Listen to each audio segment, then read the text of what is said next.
मेरे सभी प्रिय साथियों को मेरा प्यार भरा नमस्कार। और आज की वीडियो में हम लोग डिस्कस करेंगे जॉन मिल्टन पर आधारित जितने भी एमसीक्यूज अब तक प्रीवियस ईयर के एग्ज़ाम में पूछे गए हैं, वो सभी एमसीक्यूज एक ही वीडियो में हम लोग डिस्कस कर लेंगे। तो चलो शुरुआत कर लेते हैं। सबसे पहला क्वेश्चन है हमारा कि which of the following statement about Samson agonist is incorrect. Samson Agonistes के बारे में निम्नलिखित में से कौन सा कथन जो है वो गलत है। अब आपको चार कथन दे रखे हैं, चार स्टेटमेंट दे रखे हैं, इनमें से कोई एक स्टेटमेंट हमारा क्या है, गलत है। वो कौन सा है आपको पता करना है। तो ए स्टेटमेंट हमारा इनकरेक्ट है, गलत है। कैसे? This is the first work of Milton. ये मिल्टन का पहला वर्क है? नहीं भाई, ये मिल्टन का लास्ट वर्क है। लास्ट वर्क से मतलब लास्ट पेज में इसको लिखा गया है। ये पैराडाइज रेगेंट के साथ में पब्लिश कराया गया था 1671 में। कब? 1671 में, ध्यान बनाए रखना। बाकी स्टेटमेंट हमारे कैसे हैं? करेक्ट हैं, सभी तीनों करेक्ट हैं। और बाकी स्टेटमेंट में क्या कहा गया है ये भी देख लो। It deals with the last part of Samson's life, यानी कि ये सैमसन के जीवन के अंतिम भाग से संबंधित है। बिल्कुल सही बात है। सी पार्ट में क्या बोला गया है कि the play opens with Samson blind and prisoner of the Philistines. नाटक की शुरुआत सैमसन के अंधे और फिलिस्तीन्स होते हैं के कैदी होने से होती है। बिल्कुल शुरुआत ऐसे ही होती है। और डी पार्ट में क्या कहा गया है? In the and he kills himself, और अंत में वो अपने आप को मार लेता है। एंड द फिलिस्तीन्स को भी बाय पुलिंग डाउन, खींच करके the pillars of the structure, जो पिलर्स गड़े हुए होते हैं उनको खींच लेता है। इन विच दे वर सिटिंग, जिनके नीचे वो बैठे हुए होते हैं। मतलब ये हुआ अंत में वह खुद को और जितने भी वहाँ पर फिलिस्तीन्स होते हैं, ठीक है, उनको खंबे के नीचे गिरा करके मार देता है जिसके नीचे वो बैठे हुए होते हैं। चलो अब हम इसके थोड़े से एक्सप्लेनेशन की ओर मूव करते हैं। क्या कहा गया? सैमसन एगोनिस्ट के बारे में समझ लो। ये जो सैमसन एगोनिस्ट है इसका ग्रीक में क्या मतलब है? इसका ग्रीक में मतलब है सैमसन दी एथलीट। और क्या मतलब हो सकता है? ये भी है इसका सैमसन दी रेस्टलर। ठीक है, ये एक वर्स ट्रेजेडी है। और ध्यान बनाए रखना ये किसके द्वारा? जॉन मिल्टन के द्वारा लिखा गया है। Published in the same volume as the epic Paradise Regained. इन हम ये बात पहले ही बता चुके हैं। ये पैराडाइज रेगेंट के साथ में 1671 में इसको पब्लिश कराया गया था। ठीक है, बाकी सारी बातें मैं बता ही चुका हूँ। ठीक है, इसके बारे में एक पॉइंट ये आप कहीं नोट डाउन कर लीजिएगा कि Samson agonist is known as the closet tragedy, यानी कि सैमसन एगोनिस्ट को किस रूप में जाना जाता है? क्लोसेट ट्रेजेडी के रूप में भी जाना जाता है। ठीक है, चलो अगला क्वेश्चन हमारा कौन सा है? अगला क्वेश्चन है दोस्तों कि the name Lycidas is taken from which of the following Greek poets. Lycidas नाम जो है वो निम्नलिखित में से किस ग्रीक कवि से लिया गया है? तो लैसिडस नाम किस ग्रीक कवि से लिया गया है? थियोक्राइट्स। ए ऑप्शन हमारा क्या हो जाएगा? सही हो जाएगा। ठीक है, ए ऑप्शन पर ध्यान दीजिएगा। अब इसका आंसर देख लीजिएगा। लैसिडस जो है वो जॉन मिल्टन के द्वारा लिखी गई एक पास्टोरल एलेजी है। ये लिखी यानी कि पब्लिश हुई है 1638 में, लेकिन ये लिखी गई थी 1637 में। पब्लिश हुई उसके एक साल बाद 38 में। तो ध्यान बनाए रखना, ज़्यादातर रिटन डेट पूछी जाती है। ठीक है, पब्लिशिंग डेट बहुत कम पूछी जाती है, तो इसलिए आप ध्यान बनाए रखोगे 1637 को। ठीक है, ये एक पास्टोरल एलेजी है। ये बहुत पूछा जाता है ये कैसे एलेजी है, यानी कि 3 अन्य एलेजी दे देंगे जैसे पर्सनल एलेजी, और उसके बीच में एक पास्टोरल एलेजी डाल देंगे। तो आपको ध्यान बनाए रखना है, लैसिडस अगर ऑप्शन में दे रखा हो तो आपको लैसिडस को ही टिक करना है, पास्टोरल एलेजी। ठीक है, क्वेश्चन नंबर 3 में क्या बोला गया है? Who among the following writers is the author of, यानी कि नीचे 4 राइटर दे रखे हैं, उनमें से कौन लेखक है इस वर्क का? Doctrine and discipline of divorce किसने लिखा है? तो doctrine and discipline of divorce John Milton के द्वारा एक प्रोस्ट एक्ट है, इसको लिखा गया है। तो डी ऑप्शन हो जाएगा। जरा इसके एक्सप्लेनेशन की ओर चलते हैं।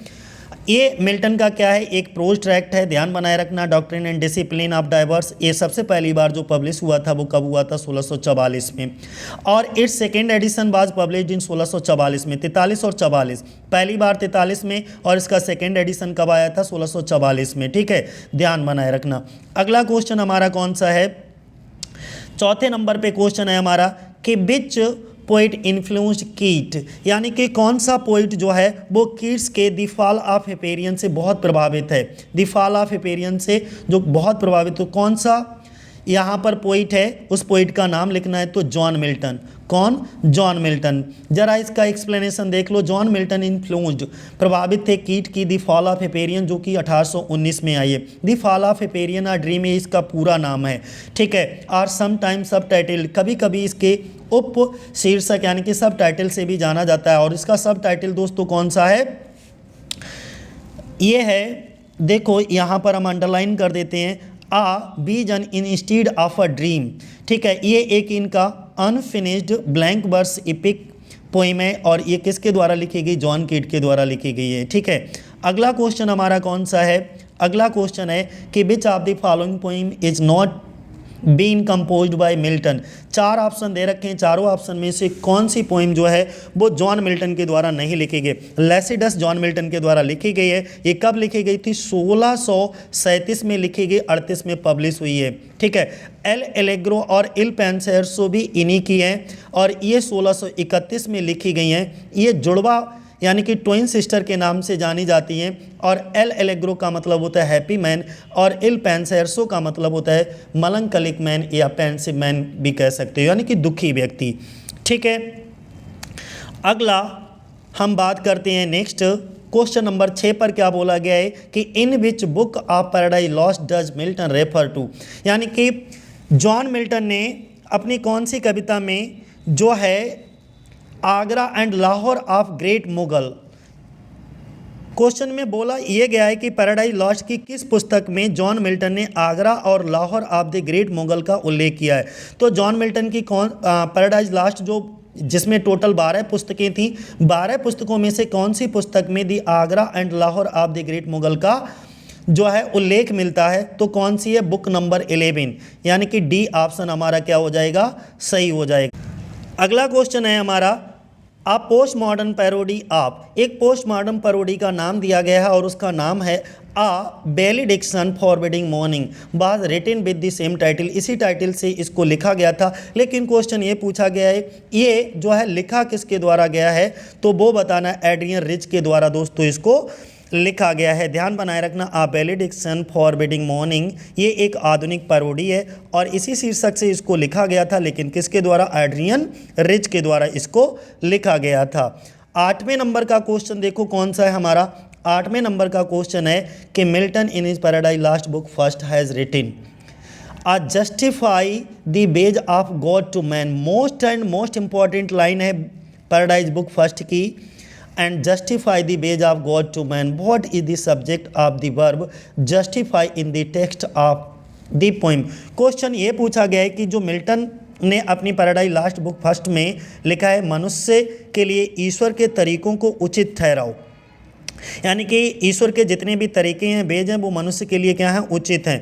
कविता में पार्ट में जो जस्टिफाई शब्द का यूज किया गया है वो किस लिए? तो आपको बताना है क्या करना है। क्वेश्चन में ये पूछा गया है कि जस्टिफाई वर्ब का सब्जेक्ट क्या है। मान लो जस्टिफाई जो है वर्ब है और इसका सब्जेक्ट क्या है? तो सब्जेक्ट आई है, इसका ए ऑप्शन हो जाएगा, यानी कि आई क्या है? सब्जेक्ट है, इसके बाद वर्ब क्या है? जस्टिफाई है।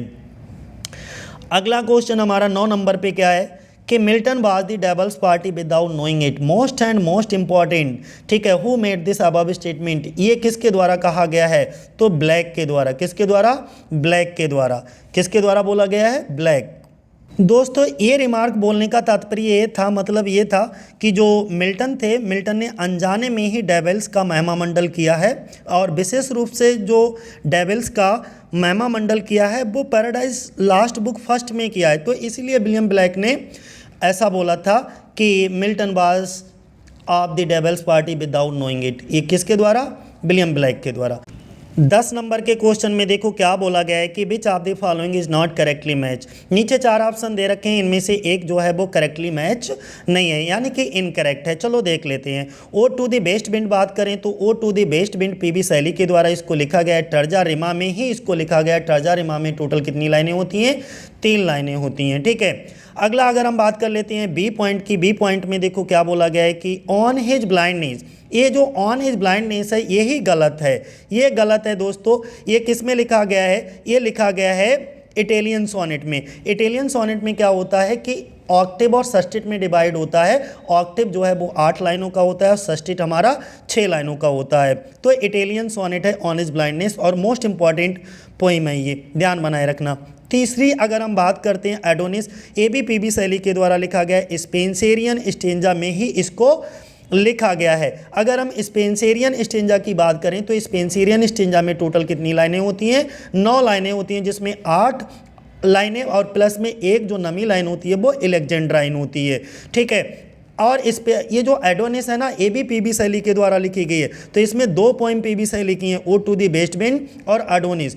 ये जो एडोनिस है ये क्या है? जॉन किड की मृत्यु से दुखी होकर के इन्होंने लिखी थी, तो कह सकते हो on the death of John kid. और अगला अगर डी ऑप्शन की बात करें, टॉलेस एंड क्रेसिडा, ये जो पोइम है वो किसके द्वारा लिखी गई है? राइम रॉयल में ये लिखी गई है चौसर, जोफ्रे चौसर के द्वारा राइम रॉयल में। और राइम रॉयल में टोटल कितनी लाइनें होती हैं? 7 लाइनें होती हैं। तो सारी बातें हमने आपको बेहतरीन तरीके से बता दी हैं दोस्तों, ठीक है। तो इसका कौन सा ऑप्शन हो जाएगा? B option. ये किस में है? इटालियन सोनेट है, ठीक है, ऑक्टेव और सस्टेट में डिवाइड है। अगला क्वेश्चन है हमारा कि which of the following statement is not correct with reference to Milton's poetry. अगर हम बात करें कि मिल्टन की कविता के संदर्भ में निम्नलिखित में से कौन सा स्टेटमेंट जो है वो सही नहीं है, तो चलो पढ़ लेते हैं हम लोग। It combines two conflicting cultures, humanism and प्यूरिटेनिज्म।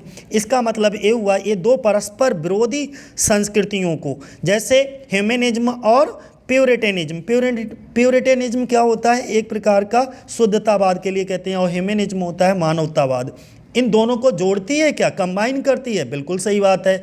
दूसरा देख लेते हैं, it Sublime both in thought and style. कितनी अच्छी बात कह दी, ये श्रेष्ठ है, उत्कृष्ट है, सबलाइम है, बोथ दोनों में, थॉट एंड स्टाइल विचार और शैली दोनों में जो है ये बहुत ज़्यादा श्रेष्ठ है, ये भी बिल्कुल सही बात है। तीसरा, it is totally objective and full of humour, ये बिल्कुल गलत है। It is written in rhyme royal, नहीं, ये दोनों ही गलत हैं, ठीक है। नीचे की दोनों गलत हैं, ऊपर के दोनों सही हैं। तो ऐसा कौन सा ऑप्शन है? डी। 2, तीसरा और चौथा गलत है, तो डी ऑप्शन हमारा क्या हो जाएगा? सही हो जाएगा। अगला क्वेश्चन देख लो कौन सा है? 11 के बाद 12 नंबर।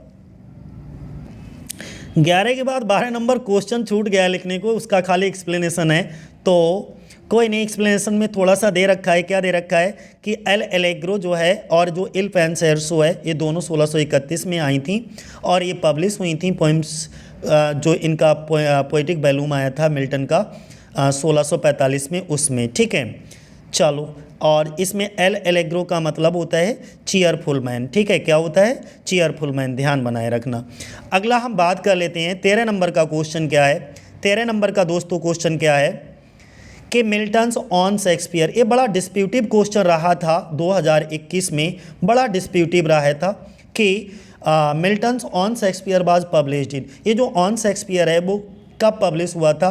तो आयोग ने जो माना है आंसर वो 1630 माना है दोस्तों, ठीक है, ध्यान बनाए रखना। ऑन शेक्सपियर क्या है? जॉन मिल्टन का एक सोनेट है जो कि पब्लिश हुआ था कब? 1630 में। ये देखो लिखा हुआ है, on Shakespeare thought composed in 1630 first appeared anonymously as one of the many economists in the second folio 1632 of Shakespeare's plays. It was Milton's first published poem in English. तो ध्यान बनाए रखना, ये क्वेश्चन इंपॉर्टेंट हो जाता है क्योंकि first published poem है मिल्टन की, इसलिए। अगला क्वेश्चन है द लाइन। एक लाइन दे रखी है, they also serve who only stand and wait occurs in which of the following poem. ये जो लाइन है वो भी जो खड़े रहते हैं और खड़े होकर के भगवान के आदेश का पालन करते हैं या अपनी बारी का इंतज़ार करते हैं। ये जो लाइनें हैं वो कहाँ से ली गई हैं? तो most famous Italian sonnet on his blindness, on his blindness से, जो कि जॉन मिल्टन के द्वारा लिखा गया है, ये एक इटालियन सोनेट है, ठीक है, उससे ली गई हैं। ज़रा पढ़ लीजिएगा, they also serve who only stand and waits, ये कहाँ से ली गई? ऑन हिज ब्लाइंडनेस से। किसने लिखी? मिल्टन ने लिखी। ए सोनेट प्रोबेबली कब लिखा गया? 1652 में, लगभग ये 1652 में इसको लिखा गया है। It is the first reference in his poetry to his blindness, ठीक है। On the other hand there are some other angel also who serve him just by standing and waiting before God. ठीक है, अगला question हमारा क्या है 15 number का। 15 number पे बोला गया है कि which of the following poem does Saturn not take in Paradise Lost. Question में ये पूछा गया है कि पैराडाइज लॉस्ट में सैटर्न ने निम्नलिखित में से कौन सा रूप धारण नहीं किया। तो कौन सा रूप धारण नहीं किया था? स्नेक का करता है, चेरब का भी करता है, कॉर्मारेंट का भी करता है, आउल का नहीं करता है। तो डी ऑप्शन हमारा हो जाएगा, Saturn does not take the form of owl in the Paradise Lost. ठीक है, पैराडाइज लास्ट में जो सैटर्न होता है वो उल्लू का रूप नहीं लेता है। अगला क्वेश्चन हमारा क्या है?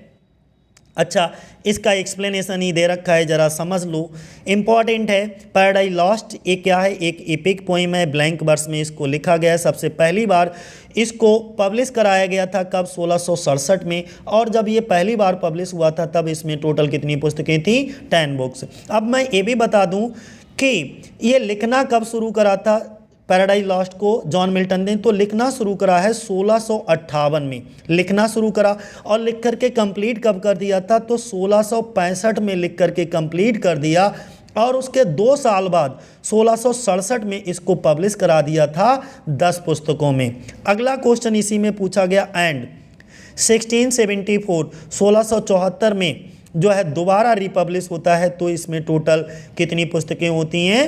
टोटल 12 पुस्तकें होती हैं। In this poem Saturn's gradual digression is dramatized by the sequence of death. ये कोई नहीं, ये कुछ शेप्स अज्यूम करता है, उसके बारे में बताया गया है। ठीक है, और वो कौन कौन से शेप अज्यूम करता है?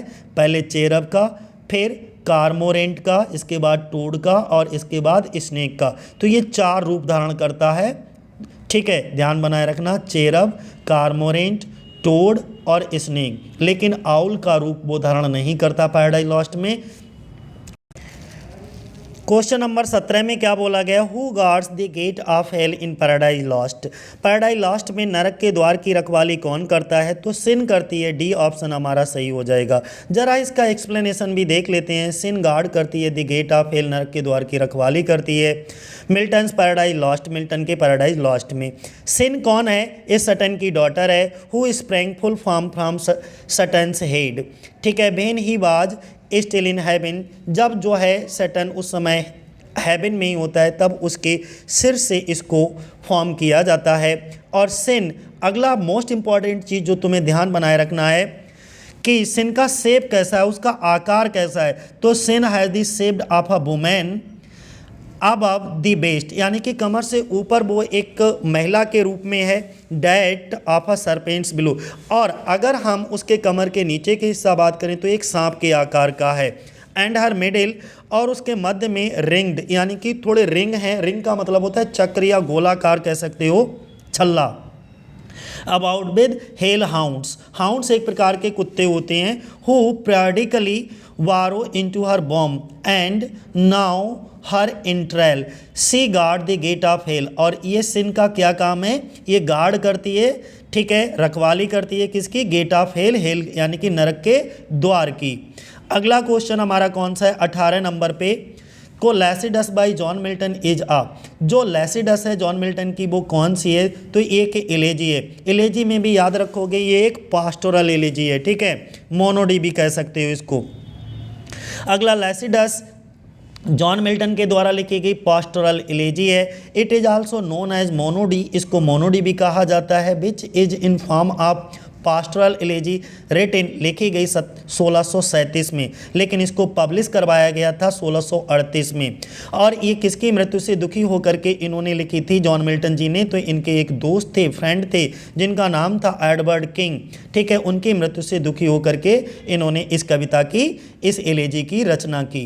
अगला क्वेश्चन हमारा है जॉन मिल्टन एरोपेजेटिका। जॉन मिल्टन की जो एरोपेजेटिका है, बाज about the freedom of speech, किसके बारे में है? ये फ्रीडम ऑफ स्पीच के बारे में है एरोपेजेटिका। अगला इसके बारे में थोड़ा सा समझ भी लीजिएगा। अगर हम बात करें कि जॉन मिल्टन की जो एरोपेजेटिका है ये कब आई थी? 1644 में आई थी। वाज अबाउट, ये किसके बारे में है? तो ये फ्रीडम ऑफ स्पीच के बारे में है।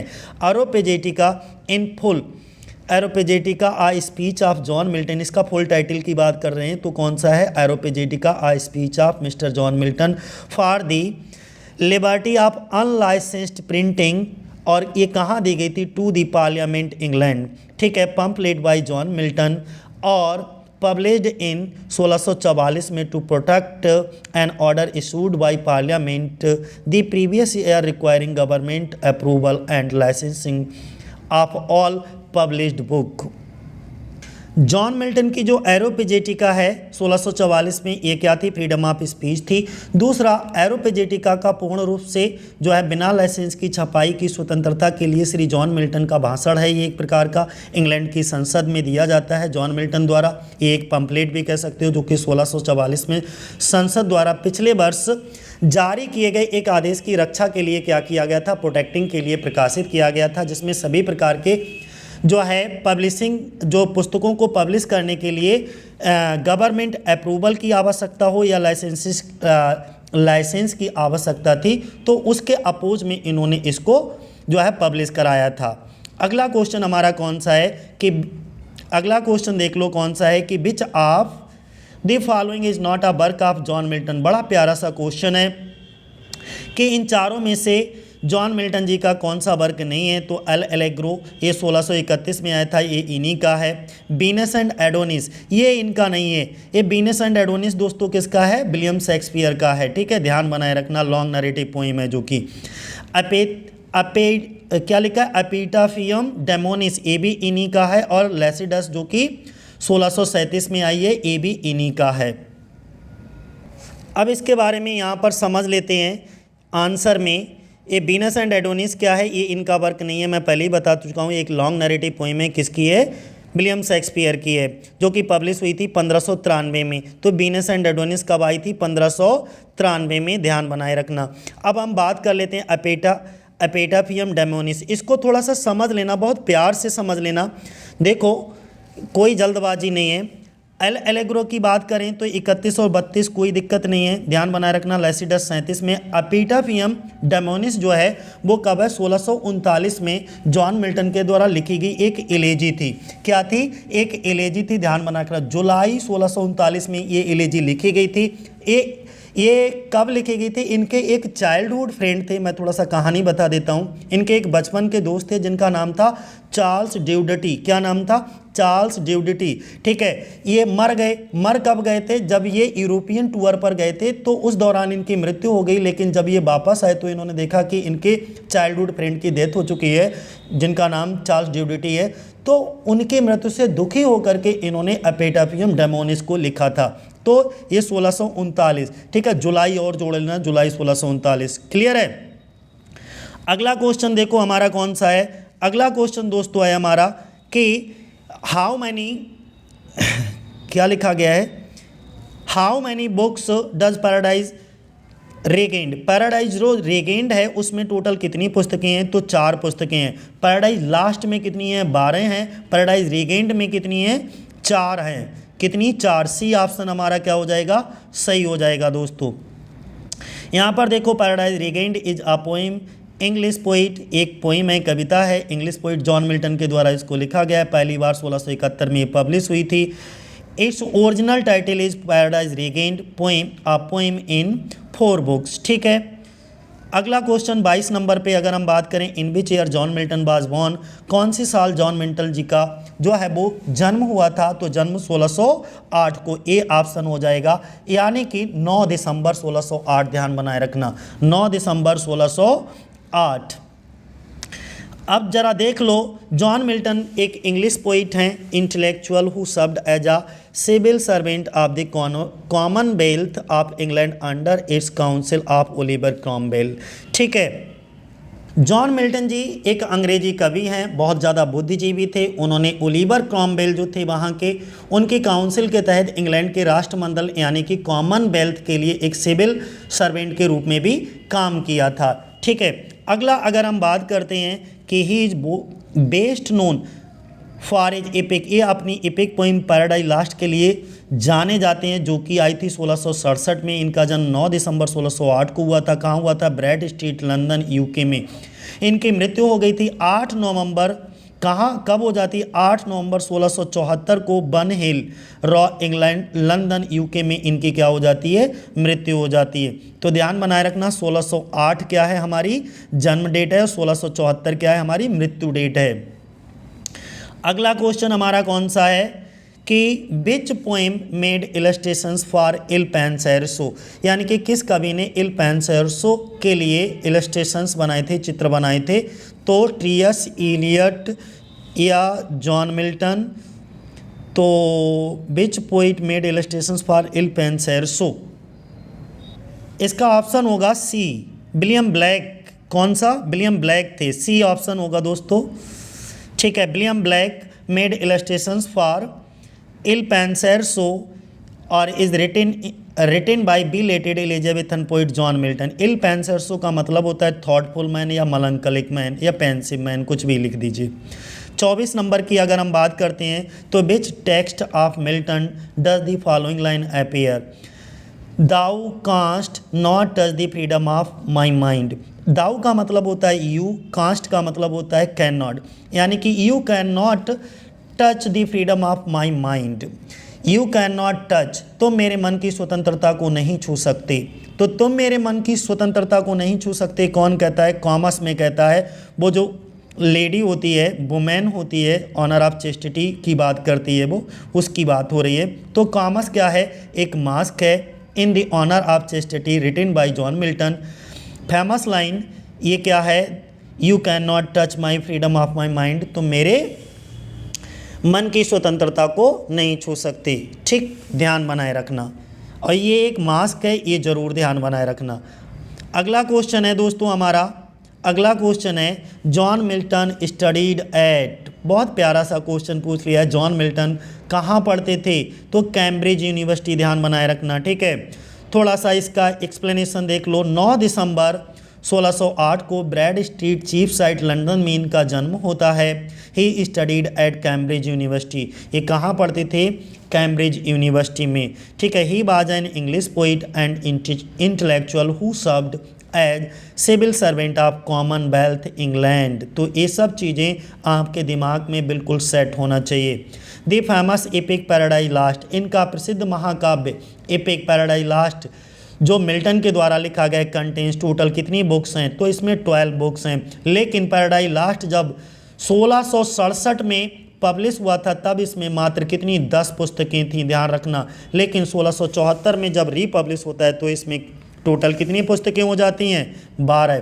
तो एक्सप्लेनेशन देख लो, पैराडाइज लॉस्ट किसके द्वारा लिखा गया? जॉन मिल्टन के द्वारा। टोटल पुस्तकें कितनी? 12। कैसी पोएम है? एपिक पोएम है। किस में लिखी गई? ब्लैंक वर्स में। First version of this epic was published in, पहला वर्जन इस एपिक का कब पब्लिश हुआ था? 1667 में। उस वक्त कितनी पुस्तकें थीं? 10 पुस्तकें थीं। सेकेंड एडिशन इस एपिक का कब आया था? 1674 में। तब इसमें कितनी पुस्तकें थीं? 12 पुस्तकें थीं। जॉन मिल्टन का epic Paradise Lost is originally written in, तो ये भी ध्यान बनाए रखना, ओरिजिनली रिटन इन 10 बुक्स। ठीक है, बाद में जो है स्पेल्ड करके इनकी बुक्स को स्पेल्ड कर दिया गया और स्पेल्ड करके इसमें टोटल कितनी पुस्तकें बना दी गई थी? Total book 12 books.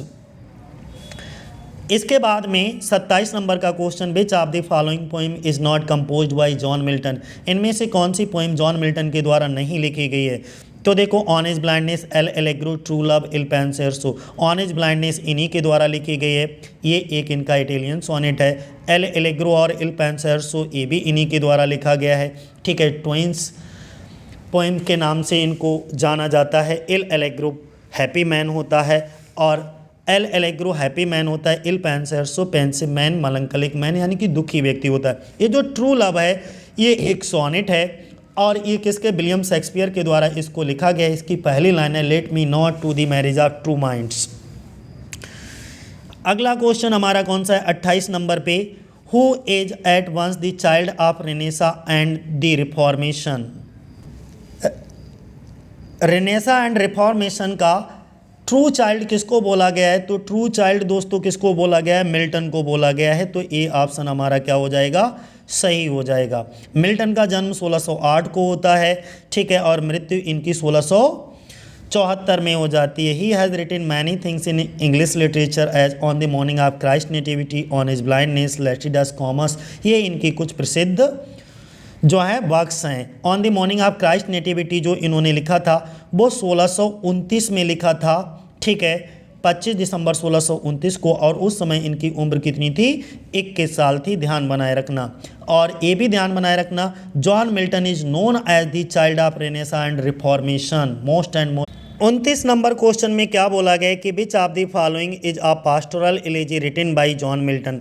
इन्हें 4 ऑप्शन दे रखे हैं, चारों ऑप्शन में से कौन सी पास्टोरल एलेजी है, तो दोस्तों लैसिडस हमारी पास्टोरल एलेजी है, जो कि एडवर्ड किंग की मृत्यु से दुखी होकर के जॉन मिल्टन ने इसको 1637 में लिखा था, लेकिन ये पब्लिश हुई थी 1638 में कलेक्शन ऑफ एलेजीज में। अगला क्वेश्चन है हमारा 30 नंबर पे, देखो कि who of the following was the first to suggest that Satan is the real hero of Paradise Lost. यानी कि ऐसा कौन व्यक्ति था, यानी कि निम्नलिखित में से किसने सबसे पहले ये सुझाव दिया कि सैटर्न जो है वो पैराडाइज लॉस्ट का असली नायक है, रियल हीरो है पैराडाइज लॉस्ट का, तो वो कौन थे, विलियम ब्लैक। इन्हीं के तो धारक बोला गया था, तो विलियम ब्लैक, ध्यान बनाए रखना। अगला क्वेश्चन 31 नंबर पे हमारा कौन सा है, मिल्टन कंपोज्ड एरोपेजेटिका इन। मिल्टन ने एरोपेजेटिका को लिखा है किस में, तो ये एक प्रोज ट्रैक्ट है, तो बी ऑप्शन हो जाएगा हमारा, एरोपेजेटिका इन प्रोज। किस में, प्रोज में। Areopagitica is the speech of John Milton for the liberty of unlicensed printing press to the parliament of England in 1644, ठीक है। अब हम लोग बात करेंगे 32 नंबर क्वेश्चन की, व्हाट इम्पेल्ड, कौन सी चीज़ ने बेबस कर दिया, मजबूर कर दिया मिल्टन द प्यूरिटन को to employ the mask and compose the Comus. Milton the Puritan ने मास्क का इस्तेमाल करने और कॉमर्स की रचना करने के लिए किस बात ने प्रेरित किया, तो किस बात ने इनको प्रेरित किया था, बी ऑप्शन देख लीजिएगा, to emphasize the virtue of an individual over debauchery. अच्छा, डिबेचरी का मतलब होता है व्यभिचार या बुरी गतिविधि के लिए बोलते हैं व्यभिचार इन द कोड। मतलब ये था, इसको आप एक्सप्लेनेशन पढ़ोगे बहुत अच्छे से समझ आएगा। मिल्टन एक प्यूरिटन थे और प्यूरिटन्स का काम क्या था, प्यूरिटन्स वर इंग्लिश प्रोटेस्टेंट, ये इंग्लिश प्रोटेस्टेंट थे in the 16th and 17th century में, who sought to purify the church of England of Roman Catholic practices का मतलब होता है प्रथा। यानी कि प्यूरिटन ने 16वीं और 17वीं शताब्दी में ये अंग्रेजी प्रोटेस्टेंट थे, ठीक है, जिन्होंने चर्च ऑफ इंग्लैंड को रोमन कैथोलिक प्रथाओं से शुद्ध करने की कोशिश की थी। और इनका जो कॉमर्स है, कॉमर्स ये क्या है, एक मास्क है, और किसके द्वारा लिखा गया, जॉन मिल्टन के द्वारा लिखा गया, और ये किसके सामने परफॉर्म किया गया था, तो प्रेजेंटेड ऑन सितंबर 29, यानी कि 29 सितंबर 1634 को किसके सामने, बिफोर जॉन एगर्टन के सामने। और ये जॉन एगर्टन कौन थे, अर्ल ऑफ ब्रिजवाटर थे, यानी कि ब्रिजवाटर नामक जगह के ये क्या थे, जमींदार थे, अर्ल थे, एट लुडलो कैसल। और कहाँ, लुडलो कैसल में इनको प्रस्तुत किया गया था, और श्रोफायर करके एक जगह थी, वहाँ पर इन श्रोफायर एक काउंटी है, एंड पब्लिश्ड अनोनिमसली, और इसको पब्लिश किया गया था अनोनिमसली इन 1637 में। इतना बात समझ में आ गया। चलो नेक्स्ट क्या है हमारा, अगला क्वेश्चन है, which epic convention that Milton followed in Paradise Lost is missing in the list. ठीक है, उन्होंने ये कहा कि मिल्टन ने पैराडाइज लॉस्ट में किस एपिक परंपरा का पालन किया जो इस सूची में गायब है, मिसिंग है। देखो, सबसे पहले noble theme, invocation to muse, ठीक है, deployment of heroic figures, beginning in the middle, elevated style, descriptions, impressive categories, warlike speeches, supernatural machinery and use of supernatural and allusions. अच्छा, इन सब चीज़ों का यूज किया था, ठीक है, इन्होंने। और कि कौन सी चीज़ मिस रही थी, तो यूनिटी ऑफ एक्शन, यानी कि ए ऑप्शन, ठीक है, unity of action is missing in epic convention of Milton's followed in Paradise lost. बाकी सब चीज़। क्वेश्चन नंबर 34 देखो हमारा क्या कहता है, study the lines from Milton sonnet address to the nightingale, यानी कि नाइटिंगेल को संबोधित करते हुए मिल्टन के सोनेट की पंक्तियों का यहाँ पर जिक्र किया गया है। अब आपको ये पंक्तियाँ पढ़ करके बताना है, ठीक है। Now timely sing at the rude word of hate foretell my hopeless doom in some grove high. What is the root word of hate, इसका मीनिंग बता, रेफर टू हियर, यहाँ पर किसको रूट वर्ड बोला गया है, तो किसको रूट वर्ड बोला गया है, कुक्कू को बोला गया है। डी ऑप्शन हमारा क्या हो जाएगा। 35 नंबर का हमारा क्वेश्चन है, a crucial aspect of Milton's divergence from the Petrarchan sonnet tradition concerns not on employed और the occasional nature of his sonnets but also, C option इसका सही होगा, C the rejection of the idealic love poetry traditions of the Elizabethans. C option पर आप लोग जाओगे, सी, ये ई नहीं है, सी। 36 नंबर क्वेश्चन में क्या बोला गया है कि in which work Milton states that while the still moon bent out with sandals grey, ये जो लाइन है वो मिल्टन के कौन से वर्क से ली गई हैं, आपको वो वर्क का नाम बताना है। तो कहाँ से ली गई हैं, लैसिडस से ली गई हैं, ध्यान बनाए रखना। देखो लैसिडस क्या है, एक पास्ट ओरल एलेजी है, और कब इसको लिखा गया, 1637 में लिखा गया, लेकिन इसको पब्लिश कब कराया गया था, 1638 में इसको पब्लिश कराया गया था, ध्यान बनाए रखना। रिटन डेट ज़्यादातर पूछी जाती है, तो आप रिटन डेट ध्यान बनाए रखोगे। अगला, ये जो आपकी लैसिडस है पास्टोरल एलेजी, ये किसको डेडिकेट की गई है, या किसकी याद में इन्होंने इस पास्टोरल एलेजी को लिखा है, तो एडवर्ड किंग की मृत्यु से दुखी होकर के इसको लिखा है, ठीक है, ध्यान बनाए रखना। 37 नंबर पे क्या बोला गया है, through which work does Milton intend to justify the ways of God to man, यानी कि मिल्टन ने किस रचना के माध्यम से मनुष्यों के लिए ईश्वर के तरीकों को सही ठहराना चाहते हैं, तो इनका कौन सा वर्क था बताओ, ये था हमारा पैराडाइज लॉस्ट, डी ऑप्शन हमारा सही हो जाएगा, ठीक है। देखो इसमें क्या बोला गया है, पैराडाइज लॉस्ट क्या है, एक एपिक है, किसके द्वारा रचा गया है, किसके द्वारा कंपोज किया गया है, तो जॉन मिल्टन के द्वारा। किस में लिखा गया पैराडाइज लॉस्ट, ब्लैंक वर्स में इसको लिखा गया, सबसे पहली बार 1667 में पब्लिश हुआ था। और through this work Milton intend to justify the ways to man, इसी रचना के माध्यम से मिल्टन मनुष्यों के लिए ईश्वर के तरीकों को सही ठहराना चाहते हैं। 38 नंबर का क्वेश्चन देखो हमारा क्या है, अगर हम 38 नंबर पे बात करें तो in which work of John Milton does the character Delilah appear, यानी कि जो जॉन मिल्टन की किस रचना में कौन से वर्क में डिलीला नामक पात्र दिखाई देता है, डिलीला नामक कैरेक्टर जो है वो नज़र आता है, तो जग जाहिर है option Samson agonist. Samson agonist और पैराडाइज रीगेंड ये दोनों एक साथ आई हैं, कब आई, 1671 में, ध्यान बनाए रखना।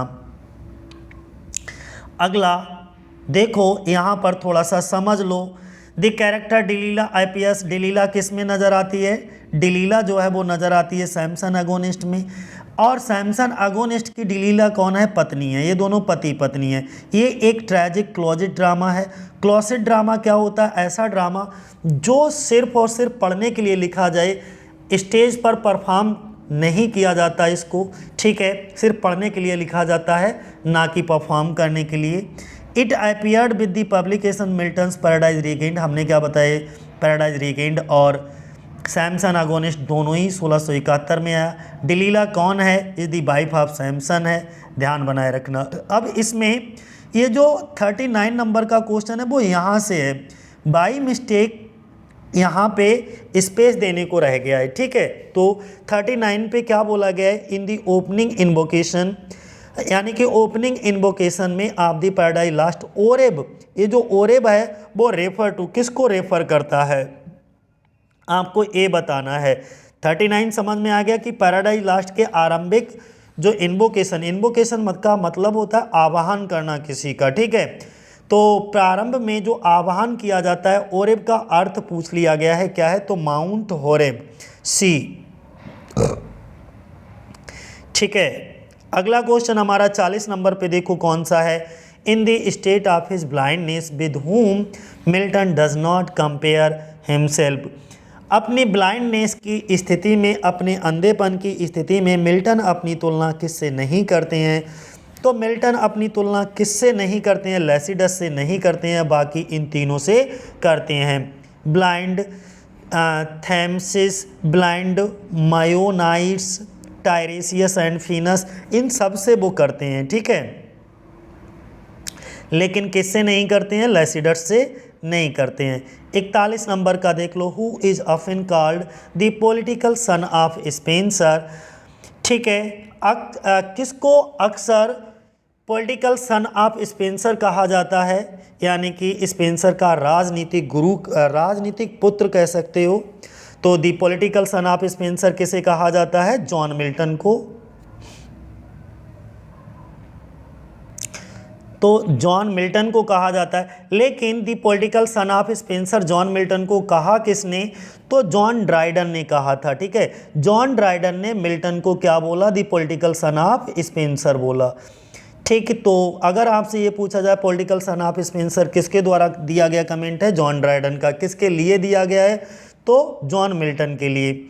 अगला क्वेश्चन देख लो, which of the following is mismatched with reference to John Milton's work. John Milton के वर्क में कौन सा मिसमैच है? जैसे एक ऑफ एजुकेशन है, ऑफ एजुकेशन 1644 में ही आया है, एरोपेजेटिका भी 1644 में आई है, तो यही मिसमैच है, जो कि इसमें 1647 लिख दिया है, जबकि एरोपेजेटिका कब 1644 में आई है। तो बी वाला हमारा मिसमैच है। लैसिडस 1637 में ही आई है, पैराडाइज लॉस्ट ये भी 1667 यानी कि 1667 में ही आई है। बाकी सब सही है, एरोपेजेटिका मिसमैच है। 43 नंबर पे देखो, विच of the following is a pastoral elegy. इनमें से कौन सी पास्टोरल एलेजी है? तो हमने पहले ही बता दिया, लैसिडस क्या है? इनकी एक पास्टोरल एलेजी है और ये 1637 में आई थी, ध्यान बनाए रखना। 44 नंबर पे देख लो क्या है, Milton's Paradise Regained take its theme from. जो मिल्टन की पैराडाइज रीगेंड है उसकी थीम कहाँ से ली जाती है? तो कहाँ से? संत लूक्स गॉस्पेल, ठीक है, यानी कि बी ऑप्शन हमारा सही हो जाएगा। अगला आंसर इसका पढ़ लेते हैं, क्या बोला गया इसमें कि मिल्टन्स पैराडाइज रीगेंड कब आई थी? 1671 में आई थी। टोटल इसमें कितनी पुस्तकें थीं? तो 4 पुस्तकें थीं, ठीक है। लगभग कितनी लाइनें थीं? तो 2065 इसमें लाइनें हैं, ठीक है। First publish Paradise Regained take its theme from saint Luke's gospel, ठीक है, ध्यान बनाए रखना। 45 नंबर का क्वेश्चन है, who remarked about his father as given below, my father destined me from my infancy to the study of polite literature which I embraced with such avidity that from the age of 12 I hardly ever retired from my books before midnight. मेरे पिता ने मुझे बचपन से ही विनम्र साहित्य के अध्ययन यानी कि पोलाइट लिटरेचर, ठीक है, विनम्र पोलाइट लिटरेचर के अध्ययन के लिए नियत किया था, जिसे मैंने इतनी उत्सुकता से अपनाया कि 12 साल की उम्र में, कितनी, फ्रॉम द एज ऑफ 12, 12 साल की उम्र में मैं शायद ही कभी आधी रात से पहले अपनी किताबों से दूर होता था। आई मीन्स मैं हार्डली एवर रिटायर्ड, शायद ही कभी दूर होता था फ्रॉम माई बुक्स, अपनी किताबों से, बिफोर मिडनाइट, आधी रात से पहले। ये जो कमेंट है, रिमार्क है, जॉन मिल्टन ने खुद किया है, जॉन मिल्टन ने, तो ए ऑप्शन हमारा क्या हो जाएगा? सही हो जाएगा। 46 नंबर का क्वेश्चन है, which of the following work is not written by John Milton. 4 में से कौन सा वर्क जो है वो जॉन मिल्टन के द्वारा नहीं लिखा गया है? निम्नलिखित में से कौन सी रचना जॉन मिल्टन द्वारा नहीं लिखेगी? तो कौन सी नहीं लिखेगी दोस्तों? ऑफ एजुकेशन इन्हीं का, एरोपेजेटिका, ऑन शेक्सपियर, सब। ऑफ एजुकेशन और एरोपेजेटिका ये दोनों एक साथ ही आई हैं 1644 में, ध्यान बनाए रखना, और ऑन शेक्सपियर 1630 में आया है। इसके बाद अल्मा दी प्रोग्रेस ऑफ द माइंड, ये इनका नहीं है, तो ये फिर किसका है? इस साइड मैथ्यू प्रायर का है, ध्यान बनाए रखना, किसका? मैथ्यू प्रायर का। अगला क्वेश्चन हमारा कौन सा है, which of the following work is not written by John Milton. फिर से देखो इस तरीके के क्वेश्चन 16 में भी खूब पूछे गए और 21 में भी खूब पूछे गए, यानी कि कौन सा वर्क जो है वो जॉन मिल्टन के द्वारा नहीं लिखा गया है on his blindness John Milton का ही है। On the late massacre in parliament ए भी जॉन मिल्टन का है। On the morning of Christ nativity ए भी जॉन मिल्टन का है। लेकिन द पैशनेट पिलग्रिम्स ये विलियम शेक्सपियर की लॉन्ग पोइम है, ये इनका जॉन मिल्टन का नहीं है, तो डी ऑप्शन हमारा हो जाएगा। ठीक, 48 नंबर पे देखो क्या बोला गया है कि which of the following statement is true about Milton sonnet on his blindness. जो मिल्टन का सोनेट है ऑन हिज ब्लाइंडनेस उसके बारे में कौन सा कथन जो है वो सत्य है। तो कौन सा कथन सत्य है हम लोग पढ़ लेते हैं। 4 ऑप्शन दे रखे हैं। पहला ऑप्शन है कि ऑन हिज ब्लाइंडनेस इज आ प्रीकर्जर। प्रीकर्जर का मतलब पहले आया, यानी कि पूर्ववर्ती है टू लैसिडस नहीं, क्योंकि ऑन हिज ब्लाइंडनेस आया था 1652 के आसपास। ठीक है, और ये लैसिडस आया है 1637 में। तो पहले कौन आया है? पहले तो लैसिडस आया है, जबकि इस ऑप्शन में ये कहा गया कि ऑन हिज ब्लाइंडनेस प्रीकर्जर है लैसिडस का। नहीं, लैसिडस का प्रीकर्जर नहीं है, तो ये भी गलत हो गया। ठीक है, on his blindness is a curtal sonnet नहीं, on his blindness curtal sonnet नहीं है, बल्कि ये पेटार्कन सोनेट है। कर्टल सोनेट हमारा 10.5 या 11 लाइन का होता है, तो ये भी गलत हो गया। ठीक है, तीसरा पढ़ लो जरा प्यार से, क्या कहा गया है तीसरे में? Milton did not give a title to his sonnet. Milton ने अपने इस सोनेट के लिए एक टाइटल नहीं दिया। The title on his blindness जो दिया गया है इज गिवन, दिया गया बाय लेटर एंथोलॉजिस्ट, जो बाद के संकलन करता थे एंथोलॉजिस्ट थे, उनके द्वारा ये टाइटल दिया गया है। तो यही बात बिल्कुल सत्य है। अगर मिल्टन खुद इस सोनेट का नाम देते तो वो कुछ इस तरीके से रखते, ऑन माई ब्लाइंडनेस, मेरे अंधे होने पर। ठीक है, ना कि ऑन हिज ब्लाइंडनेस। ये थर्ड पर्सन का जो यहाँ पे यूज किया गया है प्रोनाउन, तो वो इसीलिए यूज किया गया क्योंकि अन्य एंथोलॉजिस्ट के द्वारा इसको टाइटल दिया गया। ठीक है, और लगभग ये कब 1671 के आसपास, ध्यान बनाए रखना। ठीक है, अगला क्वेश्चन हमारा क्या है कि which of the following statement is incorrect with reference to John Milton. John Milton के संदर्भ में निम्नलिखित में से कौन सा कथन जो है वो गलत है। अब आपको बताना है गलत कौन सा है दोस्तों। ठीक है, प्यारा सा क्वेश्चन है, चारों ऑप्शन बढ़िया करके पढ़ लो, जल्दबाजी कुछ भी नहीं है। इन 1671 में Milton issued his last volume of poetry which content paradise regained and Samson agonist. बिल्कुल सही बात है, ये लास्ट फेज में ही आई है, और इसके बाद में 1671 में पैराडाइज रेगेंड और सैमसन एगोनिस्ट दोनों एक साथ आई हैं, तो ये वाला ऑप्शन बिल्कुल सही है। दूसरा देख लेते हैं, Paradise Regained is briefer and poorer than Paradise Lost. ये भी बिल्कुल बात सत्य है कि जो पैराडाइज रेगेन है वो पैराडाइज लास्ट की तुलना में थोड़ी सी संक्षिप्त और पूरर है। ठीक है, तीसरा पढ़ लेते हैं हम। Samson Agonistes in form has no unity of time place and action. ठीक है, क्या लिखा गया है? सैमसन एगोनिस्ट में टाइम प्लेस एक्शन की कोई एकता नहीं है, तो मुझे लग रहा है सी ऑप्शन, इसमें टाइम प्लेस एक्शन दिया है और इसमें कह रहा है no time place, no unity of time place action, तो यही वाला गलत है, यानी कि सी ऑप्शन हमारा क्या हो जाएगा? इनकरेक्ट हो जाएगा। ठीक है, बाकी Lycidas has the colour and music of his best, ये भी बिल्कुल सही है। बाकी तीनों ऑप्शन सही हैं, सी ऑप्शन गलत है, तो सी। 50 नंबर पे देखो क्या बोला गया है। How according to Milton on his blindness does one best serve God. यानी कि मिल्टन के अनुसार उनके ऑन हिज ब्लाइंडनेस में कोई व्यक्ति ईश्वर की सबसे अच्छी सेवा कैसे कर सकता है? तो कैसे कर सकता है? बी ऑप्शन हमारा सही हो जाएगा, by submitting to his will quietly. तो ऑन हिज ब्लाइंडनेस ये जॉन मिल्टन का क्या है? ये फेमस सोनेट है, और इन दिस सोनेट यानी कि this sonnet is written in Italian pattern, यानी कि इटालियन पैटर्न में इसको लिखा गया है। इटालियन सोनेट क्या होता है? जिसमें एक ऑक्टेव और दूसरा सस्टेटो। ऑक्टेव में 8 लाइनें होती हैं और सस्टेट में 6 लाइनें होती हैं, बीच में एक बोल्टा दिया होता है।